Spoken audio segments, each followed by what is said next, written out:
Hello friends, जो आज का हमारा लेक्चर है वो है प्राइमरी एनिमल सेल कल्चर, जिसे प्राइमरी सेल कल्चर के नाम से भी जाना जाता है।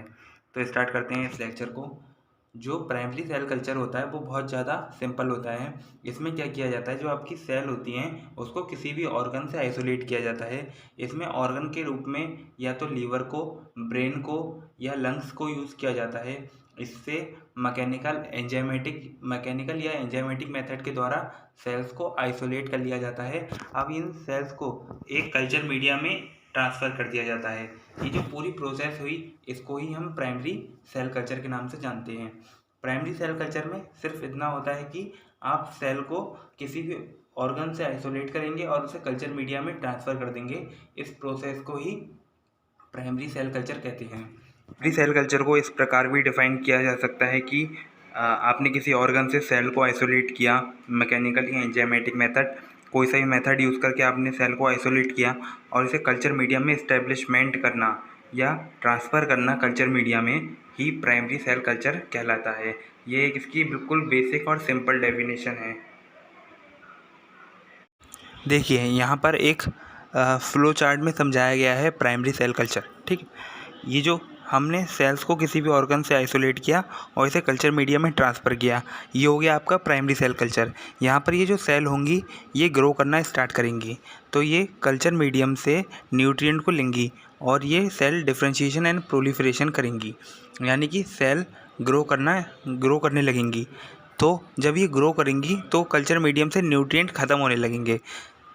जब न्यूट्रिएंट ख़त्म होने लगेंगे तो एक टाइम आएगा कि सेल को ग्रो करने के लिए और अधिक न्यूट्रिएंट की आवश्यकता होगी। तब इन सेल्स को हमें एक सेकंड कल्चर मीडिया में ट्रांसफ़र करना पड़ेगा, तो इसको हम कहेंगे सब कल्चर। ठीक, तो सब कल्चर हम नेक्स्ट वीडियो में पढ़ेंगे। अभी हम प्राइमरी सेल कल्चर को कंटिन्यू करते हैं। तो जो हमने सेल को कल्चर मीडिया में ट्रांसफ़र किया है, वो सेल दो टाइप का नेचर शो कर सकती है।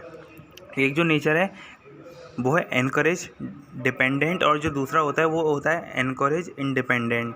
ठीक, अब सबसे पहले पढ़ेंगे हम एनकरेज डिपेंडेंट सेल को।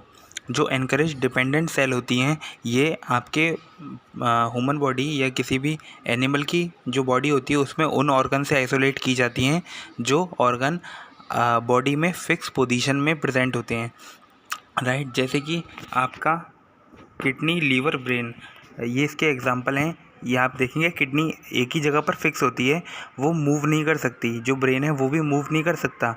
तो ऐसे ऑर्गन से जो सेल आइसोलेट की जाती हैं, इन सेल को अगर आप कल्चर मीडिया में ट्रांसफ़र करोगे तो वो एक सिंगल लेयर में ग्रो करेंगी। और ये जो सेल होती हैं ये सेल कल्चर मीडिया जब इन्हें अगर इन सेल को अगर ग्रो करना है तो ये पहले कल्चर मीडिया से अटैच होती हैं, उसके बाद ग्रो करती हैं। इसलिए इनको एनकरेज डिपेंडेंट सेल कहते हैं, क्योंकि ये अगर इन्हें ग्रो करना है, ये डिवाइड करना है, प्रोलिफरेशन डिफरेंशिएशन अगर इसमें होना है तो उससे पहले ये सेल जो सरफेस होता है कल्चर मीडिया के उससे अटैच हो जाती हैं, उसके बाद ये डिवाइड होना स्टार्ट करती हैं। अब पढ़ते हैं इनकरेज इंडिपेंडेंट सेल के बारे में।